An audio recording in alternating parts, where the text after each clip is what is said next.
láyéláyé kò gbọdọ̀ ṣẹlẹ̀, láyéláyé kò gbọdọ̀ ṣẹlẹ̀. Ẹ tí ẹ má rò ó, ẹ má ṣe kí ni, ẹ má rò ó.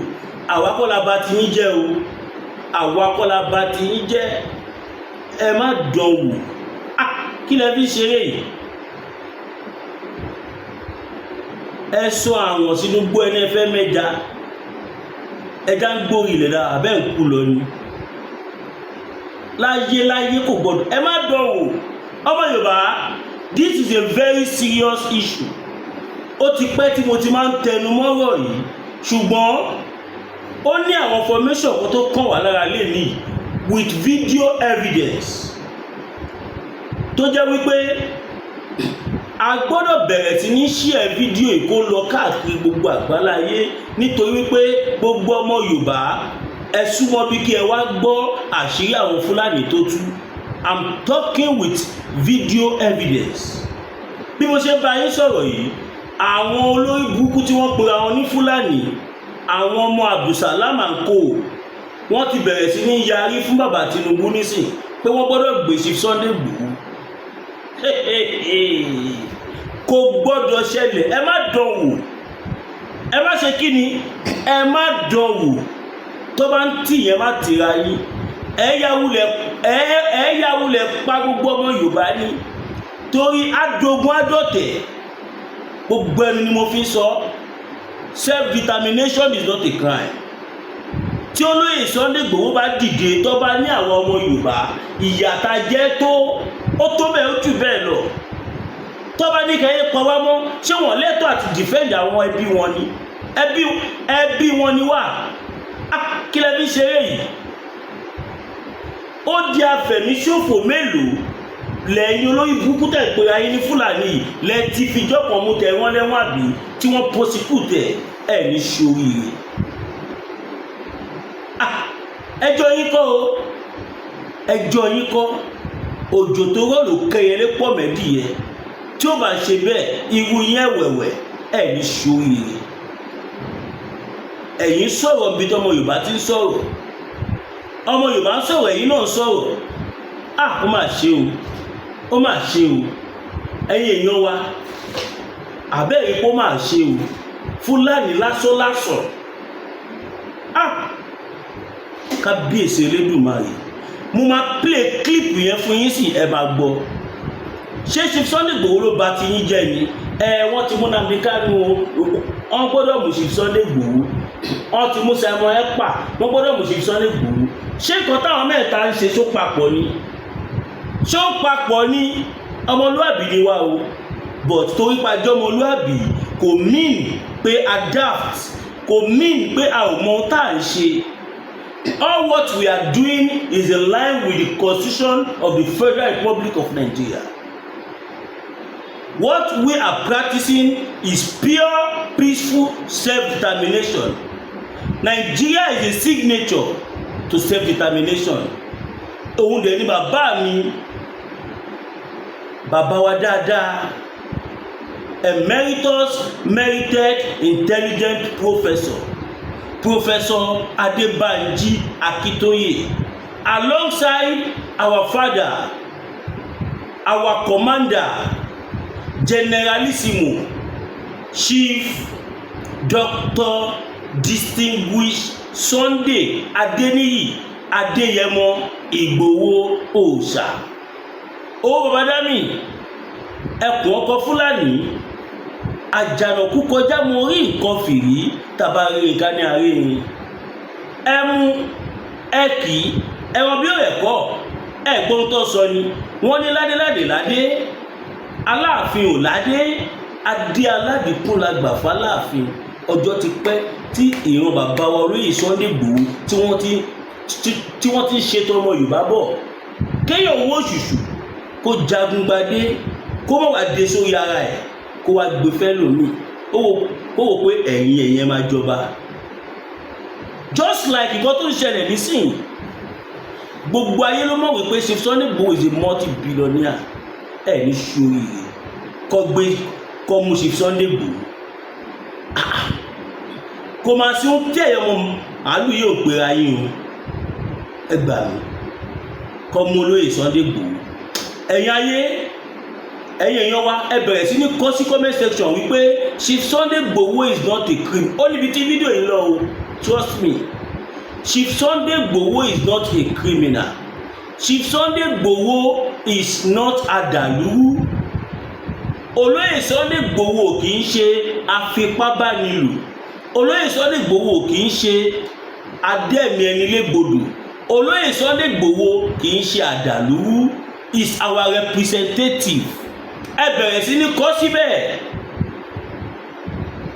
Wọ́n ní wèrè Fúlàní ò ní kọjá àbọ̀n, àwa ò ní ìbọn, ṣùgbọ́n wà ní nǹkan tó jù bọ́ lọ nílẹ̀ Yorùbá. Tẹ bá bẹ́ àlọ́ bí abẹ́ tí ó bá ṣe federal might tẹ́ ń lò Fúlàní, ṣé wèmí tí mo tẹ̀jọ́ mọ́ kékeré yìí gan, ṣé mo gbọ́dọ̀ gbà Fúlàní mi ilé tí kò má gbẹ́mìí ní ṣá? Torí ajọ́mọlúàbí kò mean pé ẹ máa fi hàn wá pa gọ̀, a ò gọ̀, ọmọlúàbí ni wá ni. Tí ó bá ṣàwọn bàbá wa tí wọ́n ń dì wá mú, tó ń dá wa lẹ́kọ̀ọ́, tó ń tọ́ wa sọ́nà, irú yẹn wẹ̀wẹ̀, oòrùn á ti gbé yín lẹ̀ Yorùbá. Àwọn bàbá wa ló ń fún yín láyé jẹ tàtàtàtàtà. Bẹ́ẹ̀ náà ni mo wọ́ bá kan lọ́sùn tó ń nà bá yẹn ànàjà sí kọ́tà, ànàpá fẹ́ kú kọ́ bá má lè sọ pé àgbéró ẹ dúró bẹ́ẹ̀. Mo tó ń pè ní Yorùbá nìyẹn, ohun tí wọ́n ń pè ní Yorùbá nìyẹn. Ọ̀rọ̀ bá yẹn ọ̀rọ̀ jọ̀ mí ni. Olórí burúkú Gàlóló tó jẹ́ ìkọ́nú àwọn ajagun fẹ̀yìntì, tí ó bá jẹ́ ọ̀rẹ́ Abdulsalam á jẹ́ lára àwọn ọmọ Abdulsalam, wá jáde síta.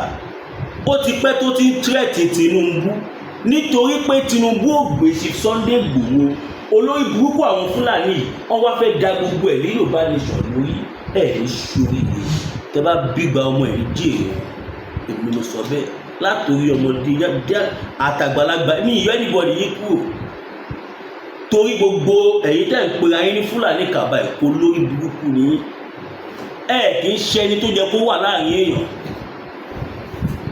Tí ó bá ṣe ohun tó dé tí ó ní àwárò òun, Yorùbá á máa sọ̀rọ̀, Fúlàní á máa sọ̀rọ̀.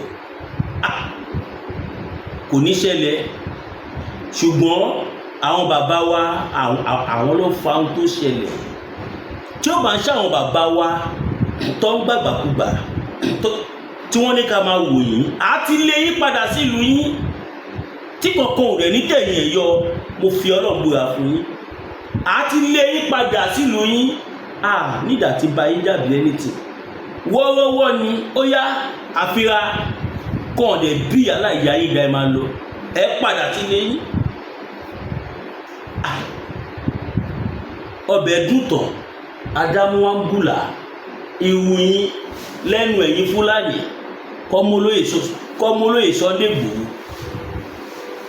Ìkọ́ra ayé wà ní ìkọ́ra tó fi mú Tinubu, àwa mọ̀, ṣùgbọ́n àkọ́ dákẹ́ ni. Bàbá Tinubu fún ara wọn náà dẹ̀ mọ̀ wípé ohun tó mọ àwọn Sunday Igboho ń ṣe ohun tó dáa ni. Bẹ́ẹ̀ ni àtìgbà táwọn Fúlàní yìí tí wọ́n ti get pé kọ̀ọ̀kan ò ṣe Tinubu báyìí, àtìgbà yẹn láyé wọ́n ti bàjẹ́. Torí plan tí wọ́n yà, wọ́n fẹ́ continue ìjọba Buhari ni. Gbogbo bó ṣe ń jayé àjẹbánu àjẹrákábá. Àtìgbà yẹn báyìí tí wọ́n ti rí pé nǹkan kan ò ṣe bàbá Tinubu, láyé wọ́n ti bàjẹ́. Bó ti jẹ́ báwo support Tinubu, but ohun tí bàbá Tinubu ń ṣe fún wọn nílẹ̀ Haúsá nísìn, bí mo ṣe ń bá yín sọ̀rọ̀ yìí, bàbá Tinubu ti báyé gbogbo wọn jẹ́ ní north, wọn jẹ́ nǹkan kan mọ́. Tẹ́ ẹ bá wá jẹ́ nǹkan kan mọ́, àwa ló wá jẹ́ kẹ́ máa kanra mọ́, ẹ̀ ní ṣoríire. Bad market làwa Yorùbá tẹ fẹ́ fèsì yìí. Ẹ gbọ́, bad market ni. Màá ròyìn ẹ lọ wá ẹ̀yà míì máa halẹ̀ mọ́, kò ń ṣe Yorùbá. Tẹ́yìn bá gbọ́ tàn tàbí tẹ́ bá kà tàn, ó jẹ́ káwọn bàbá ńlá bàbá yín ti sọ fún yín wípé no go area nílẹ̀ Yorùbá. Ogun òkú lẹ̀ Yorùbá rí. Kí lẹ fi ṣeré yìí? ṣèbéyàn kan ló dìde nílẹ̀ Yorùbá tí gbogbo Fúlàní sáré kówó báyìí. Alákíkanjú kan akíkanjú ẹyọ kan ló sì dìde, olóyè Sunday Igboho. Owó baba Dami, owó baba Yomide, èèyàn kan ló sì dìde. Ẹ wá imagine bí olóyè Igboho ṣe dìde kí gbogbo àwọn alágbára wa tó kù náà dìde, Fúlàní ò ní wò tán. Ní dúró wò wọ́n sáré kàbàkàbà. Ọlọ́ngbọ́ kò ń ṣọ̀rọ̀ ẹnu, ọ̀rọ̀ ẹnu kọ́ leléyìí. Tí ó bá ṣe pé ìpònú, tó bá jẹ́ lóòótọ́ lẹ fẹ́ jà fún Nnamdi Kanu àbẹ́fẹ́ jà fún Simon Ekpa, lẹ fẹ́ jà fún wọn. Àwọn wèrè tó wà lẹ́kùlé yín tí wọ́n fojoojúmọ́ pa àwọn èèyàn tí wọ́n jọmọ yín tẹ̀ wọ́n kiri kọ́ máa pa wá nílẹ̀ Yorùbá. Mélòó lẹ́yìn olórí burúkú yìí, àgàgà wọ́n tó ń pera ẹ ní General Garus Galolo yìí ò ní sórí rẹ̀. Wàá máa gbélé gbọ́n tó ń lọ níta ní gbogbo ti jẹ́ tọ́lọ́run. Kàlùbáríkà àwọn tọ́lọ́run kó lé ayé lọ́wọ́. Ṣe ti bẹ̀rẹ̀ sí ní dé báyẹn. Ó ti pẹ́ tí olórí burúkú ti ṣíjú lé ti Sunday Igboho. Tó bá pè fún interview báyìí, ọ̀tọ̀ nìkan tí wọ́n máa bá sọ, ọ̀rọ̀ Igboho lá máa sọ.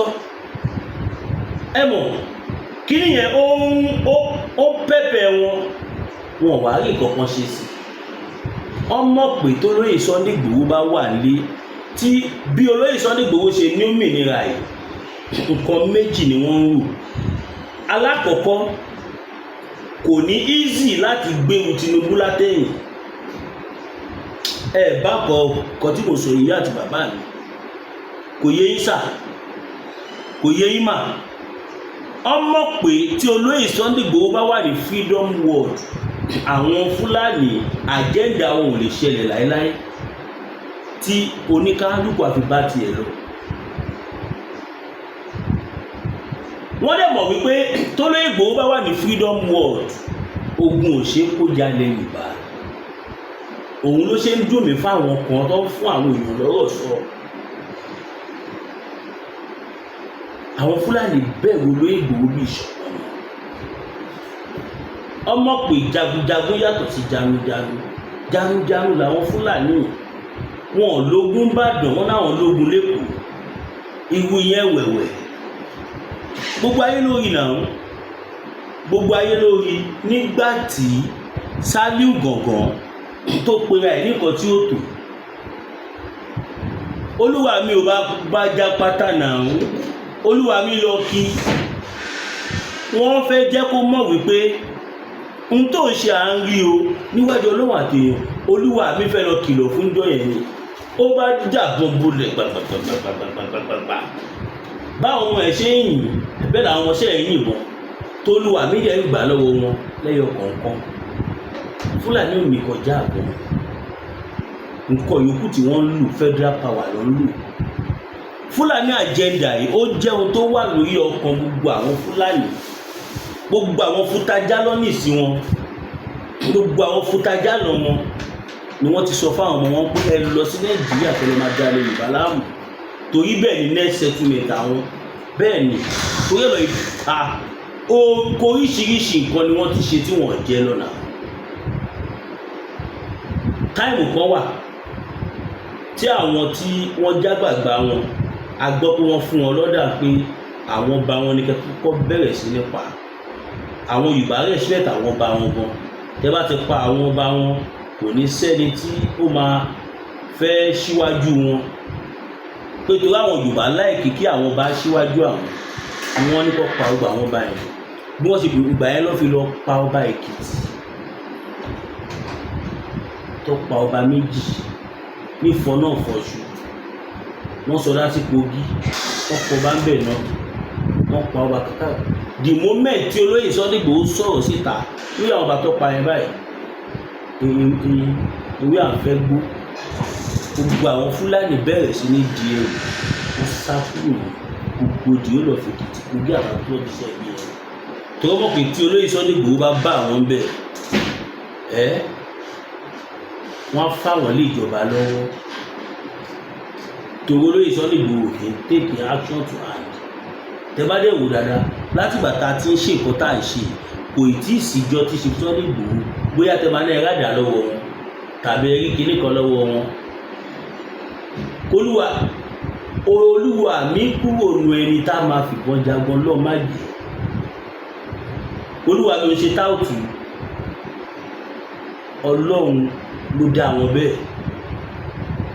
káwọn èèyàn kan wà tẹ́ pọ́lọ́run máa ń gbà fún tó jẹ́ pé nǹkan tó bá dé ọlọ́run á tún dé, ohun tó bá tú ọlọ́run á tú. kó má dàbí pé kí ni máa bí sọ látàrọ̀ tí ò tẹ̀ fẹ́ evidence wọn wá. ẹ jẹ́ kí n pílé ọ̀rọ̀ tí olórí burúkú ọmọ àbí ìpa bẹ́ẹ̀ tó sọ. ẹ wá ń fi ìkanra àìtà ẹ wá fi máa jí. ṣé Sunday Igboho ni bàbá Tinubu tó gé ìyapa yín ni? ṣèbẹ́ ìsọpẹ́ ìsọ́ọ̀gì ni? ṣèbẹ́ sọpẹ́ ẹ̀pọ̀ ni? bàbá Tinubu ti báyé gbogbo wọn jẹ́. the next tó máa ń sọ ní pé gbogbo nǹkan tí Tinubu ń ṣe yìí on work towards the plan of Sunday Igboho pé Tinubu fẹ́ pín Nàìjíríà yìí. tí Tinubu bá tiẹ̀ wá fi agídí pín Nàìjíríà ṣé kò tó bẹ́ẹ̀? ó tó bẹ́ẹ̀, ó jù bẹ́ẹ̀ lọ. lẹ́nu last year sí yíyẹ ìjọba Tinubu lórí president gbọ́ èèyàn tí wọ́n ti kú ní about 22.2 thousand èèyàn ni wọ́n ti kú tí n bá ṣe mistake èèyàn 2.2 thousand I think. mọ iye táwọn èèyàn ti fi sanwó ransom ní 2.2 billion tí ó bá ti lè trillion 2.2 billion lówó tá a gbọ́pọ̀ ti fi sanwó ransom. ìjọ wo la fẹ́ ṣèyẹn dà? ṣé ìyẹn làwọn ọmọ Yorùbá fẹ́ jókòó tì? àwa sọ fún bàbá Tinubu páwọn lórí burúkú wọn ń ṣe ní kéèyàn bá tó. bàbá Tinubu ni ò gbọ́ràn kábàárà wa sọ òtítọ́ ọ̀rọ̀. nígbà tí bàbá Tinubu ti fẹ́ lọ fún president làwa ti sọ fún wọn pé láyéláyé bàbá ẹ má lọ fún president, ẹ sowọ́pọ̀ pẹ̀lú wa kájọ jìjàngbara ẹ̀ ká gba òmìnira. ó tẹ́ wa lọ́rùn kẹ́ wá ṣe gómìnà wa àkọ́kọ́. yes, torí àwa mọ̀ pé bàbá Tinubu wọ́n ní ọgbọ́n, wọ́n ní ìmọ̀, wọ́n ní ẹ̀fọ́n, wọ́n ní ìkànnà. Ọlọ́run dá wọn pé ṣùgbọ́n gbogbo ọgbọ́n tó lọ́n fún wọn yìí kò lè wúlò tá bá wà lábẹ́ Nàìjíríà. ṣùgbọ́n tá bá dá dúró ọgbọ́n àti ìmọ̀ tí bàbá Tinubu ní ó máa wúlò. ẹ wá dúró tí bàbá yẹn ti gbé gbèsè tó jẹ́ pé àwọn olórí burúkú ni wọ́n block all in the name of having all in the name of having a lot of population which is scam. bàbá Tinubu ló tú àṣírí wọn nísìnyí pé wọn tiẹ̀ tó ìdásí márùn kan tí wọ́n pe àwọn tó bá dásìkò election wọ́n á lọ sáwọn neighboring country kó máa lọ kó àwọn ajagun tà wọlé. voters card tẹ́yìn ṣe tó ń tó bí i 2 years 1 year 6 months kí wọ́n tó fẹ̀yìn ojú ẹsẹ̀ làwọn máa ṣe tó máa gbà. voters card, national ID card wọ́n tún máa fi bẹ̀ wọ́n ní nílẹ̀ Haúsá wọ́n máa mú lọ bá wọn lé ní wọ́n á lè ṣe àwọn capture kà á mú wá fún yín lé. tẹ́ bá fẹ́ ṣe passport ilẹ̀ Haúsá sí àríwá ìjọ méjì pé ẹ lọ sí fast tracking ni o pé ẹ fẹ́ ṣe ní Nàìjíríà. but tó bá jẹ́ ilẹ̀ Yorùbá oṣù mẹ́fà ẹ̀ lè má nìgbà torí pé wọ́n mọ̀ pé àwa Yorùbá à ń travel. wọ́n mọ̀ pé àwọn Haúsá wọ́n mọ̀ pé àwọn Fúlàní ẹgbẹ́ àwọn tó bá travel wọn lọ́wọ́ jù lọ́hùn wọ́n lọ gbádùn ní ká tó oṣù kan àbí 3 weeks 2 weeks wọ́n á padà wálé. wọ́n wá mú gbogbo ayé kókókókó wọ́n mú nira fún wa. ẹ jẹ́ pé ọ̀rọ̀ tí Gàlò lóye sọ lẹ́yìn tí bá pè ẹ̀ bẹ́ẹ̀ yẹn yan wa a máa bọ́ sí ìpele kejì àwa bọ́ síbi eégún láti ń kẹ́yìn ìgbàlè. ẹ mọ̀ pé ìmọ̀mọ́ yín máa bí tèmi mi ní sọ̀rọ̀ ẹ má bàa bẹ̀rẹ̀ láyé. ó yá ẹ máa bá mi ká lọ ẹ kí àjọ gbọ́ ọ̀rọ̀ yìí ó máa ṣe o. We have never, since the creation, since our independence, 1963, when Azikiwe and Buktava Balia nation, we come taught. We have never, since the creation, since our independence, 1963, when Azikiwe and Muktaba Balia, even the military, we have never come, including the military. This is not the point. And the president said they are the one who drive military. Okay, why do we get this number now? Is it an award? It is not an award. Now, in Africa, it's only Nigeria and Kenya. In fact, I take it, if I am the person, I will not say it, because for me to remain like this as a leader and then I'm fighting corruption, then I become tough. So how will you fight the corruption? How? Which corruption will you fight? And I saw Mr. President when he went Enugu to commission by the governor, the platform governor of that state. He said he will make a road from Port Harcourt to Maiduguri, which he did, which year? No way. From Badagry to Sokoto, the road, do you know the company? Which company get that? No. From here, 30 kilometers to Abuja, the road is not complete. You are talking about another road from Maiduguri to this thing. The budget they make 1.64 billion goes to Lagos. We have federal budget that is for rail line inside Lagos and to maintain Maryland, some other bridges inside Lagos. They didn't measure anywhere. No road they measure in Nigeria. It's only those places they measure. All the other road they did not measure it. So all the road we are following, going from place to place, we cannot be able to get the road. And there are even people crediting Mr. President for refinery of Port Harcourt and Warri. It is not true. Obasanjo in Mayoga put money into that refinery when he was a president. When Jonathan came, he put money into it. But I wanted to even commission it before he got there. It is not possible. So, olóògbé ní ẹ bó ṣe wà ẹ tí gbọ́ kankan o ẹ wo bó ṣe criticize Tinubu bí pé bóyá Buhari ó bẹ́tà Tinubu. Buhari tó wó ṣùṣù àwọn àmì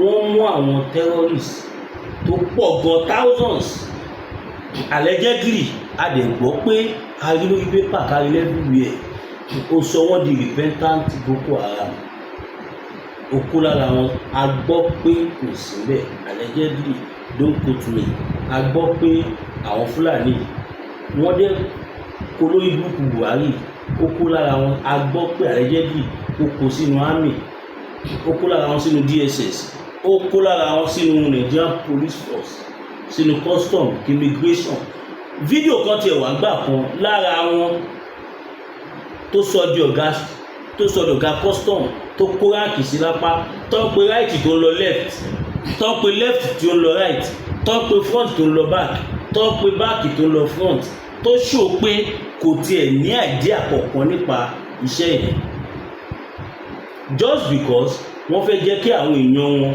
kí wọ́n remain in power. Olórí burúkú tí ó ń sọ̀rọ̀ yìí nígbà táwọn afẹ̀míṣòfò tí wọ́n jọmọ wọn tó wọ́n níṣẹ́ tó fojoojúmọ́ pa wá lẹ̀ Yorùbá níbo làwọn wèrè wọ̀nyí wà. Up till now gan a sì ń gbọ́ pé wọ́n pa àwọn èèyàn nílẹ̀ Yorùbá ṣùgbọ́n ìbẹ̀rù pé olórí Ìgbòho ti wà ta o tá a bá ṣe bí o táwọn bá dẹmọ pé òru máa gbé àwọn wọ́n fà díẹ̀ sẹ́yìn fúnlẹ̀ Yorùbá wọ́n rí pé àwọn ọmọ Yorùbá ti ń dira wọ́n ti jára wọn wèrè tó sọ̀rọ̀ yóò sọ̀rọ̀ nígbà Buhari o ó wà nú àwọn tó ń jẹ national cake o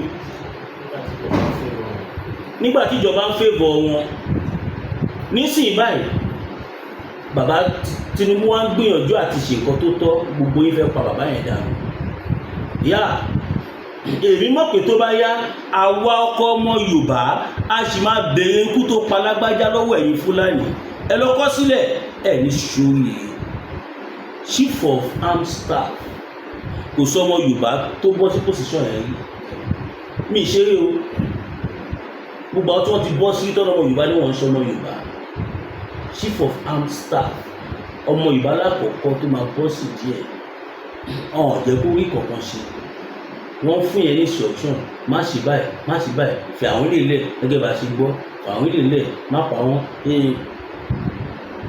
bàbá yẹn fẹ́ ṣiṣẹ́ bàbá tèmi ní fídíò wọn lọ́wọ́ ní ibì kan tí wọ́n lọ pẹ̀lú àwọn boys kankan tó ń ṣe press up tó ń push tí ní gbogbo ọmọ Yorùbá ń dùn pé yes ọmọ wa lélẹ̀ ọmọ wa lélẹ̀ ìná sàmárì kọ́ padà nù sọpọ̀ àwọn ọlọ́pàá ṣùgbọ́n àwọn tó padà nù kábíyèsí lẹ́dùnmáà rẹ̀.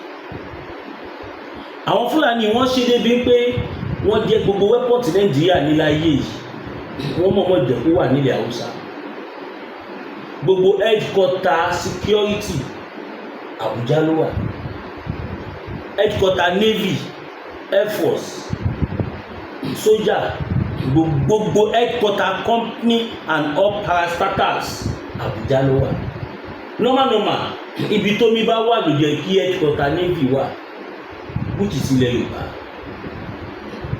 tàbí kó wà ní middle belt. Air Force ilẹ̀ Yorùbá ní international airport wà Lagos airport tí bàbá Ọbásanjọ́ wó ṣùṣù tí wọ́n sọ di property Fúlàní bàbá Ọbásanjọ́ wó ṣùṣù Lagos airport káwọn bàbá ti wá tí wọ́n fi owó àgùn wọn kọ́ fún Yorùbá wọ́n sọ di Muritala Muhammed international airport ẹ̀wà ideology bad ẹja máa gbọ́ kìíní tó bọ́ sí. It is the government make that refinery to work. Warri and Port Harcourt is not Mr. President at all. That people should remove their mind from there. It is, I don't congratulate him. I congratulate Oga Obasanjo and I congratulated Jonathan. I congratulated Buhari. I don't congratulate President Bola Ahmed Tinubu. President say they commissioned that refinery. No, the money already, they have seen the money there. Let them put. Olórí burúkú ni ẹ kí ló tó ṣe damage control o sí in government náà o dẹ̀ ń ṣọmọ Yorùbá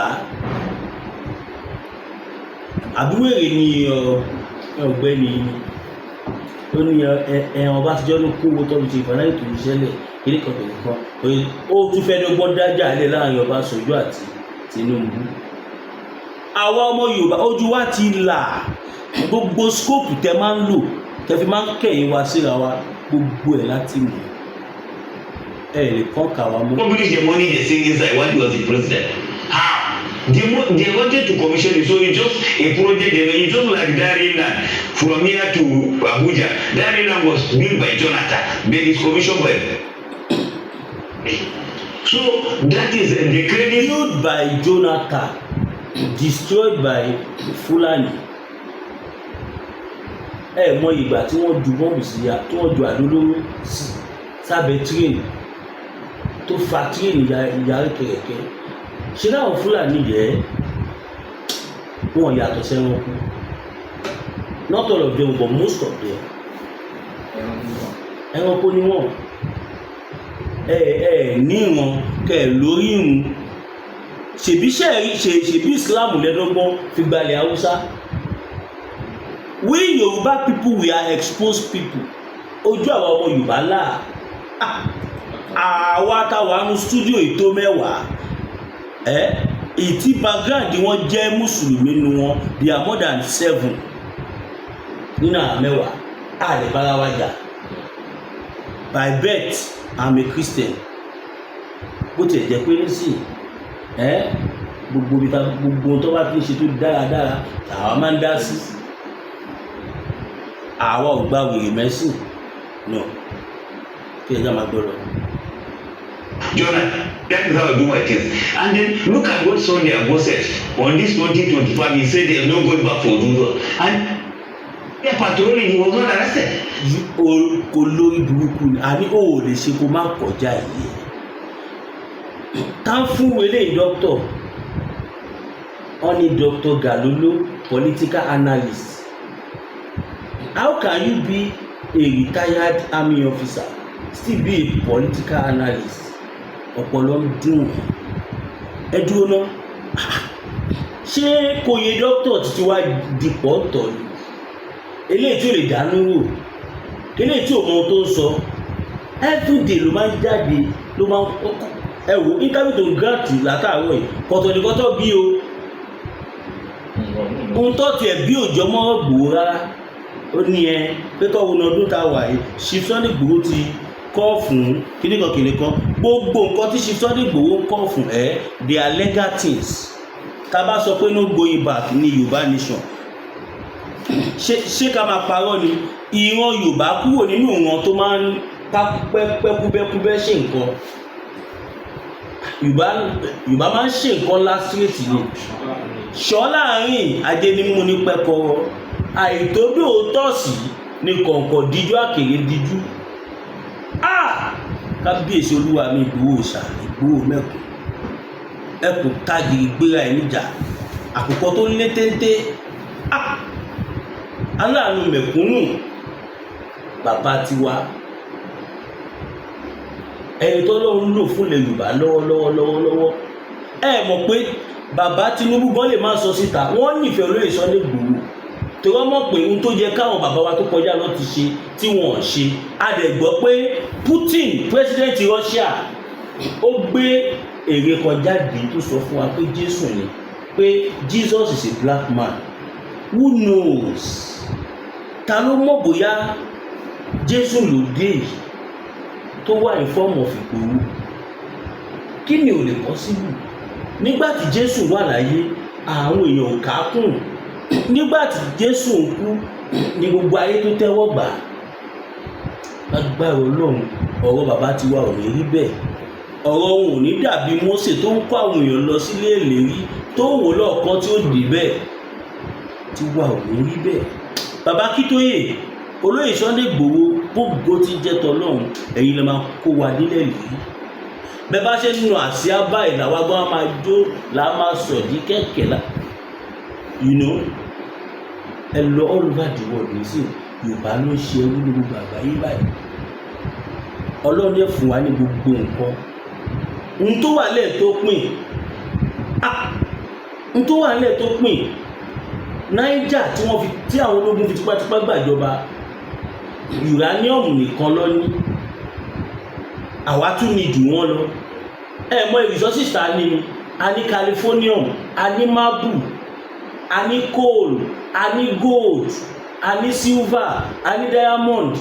Mọ ètò ta californium 1 gram lásán more than $40-something million, not naira. Now máa bá mi tán.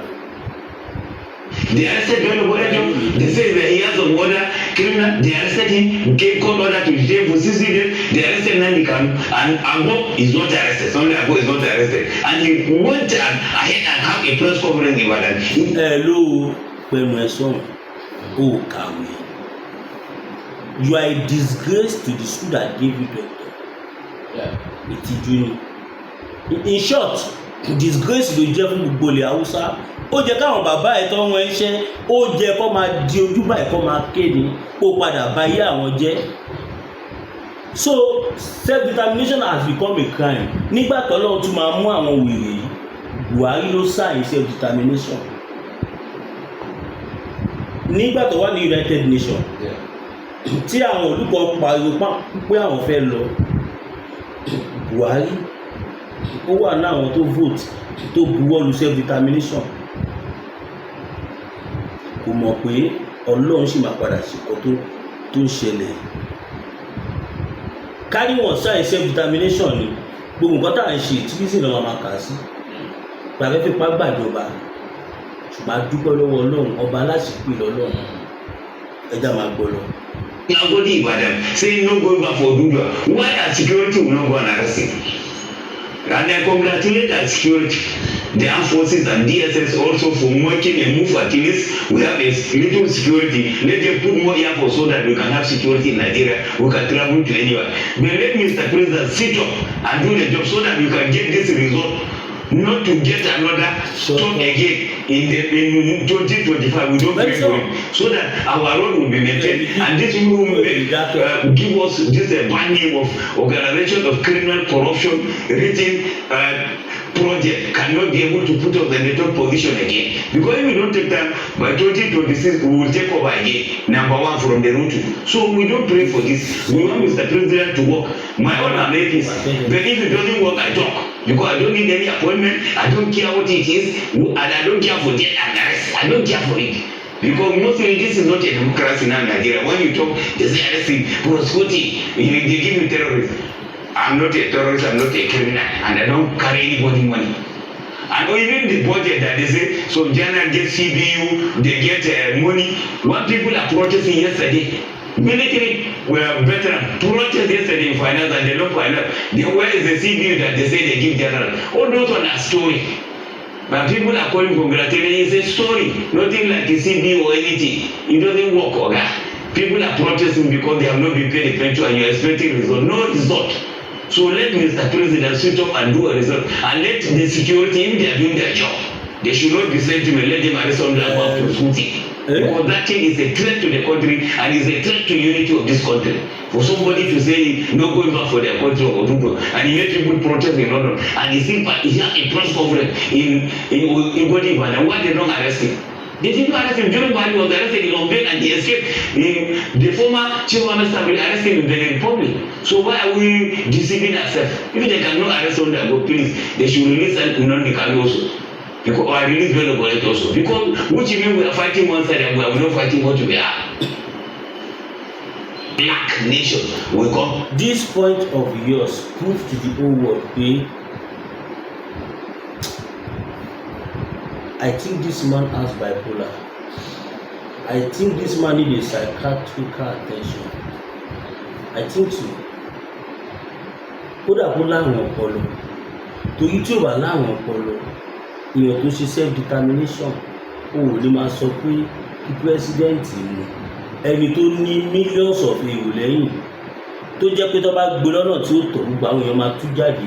Ṣó fẹ́ dà lúwú ni? Á dà lúwú leléyìí o.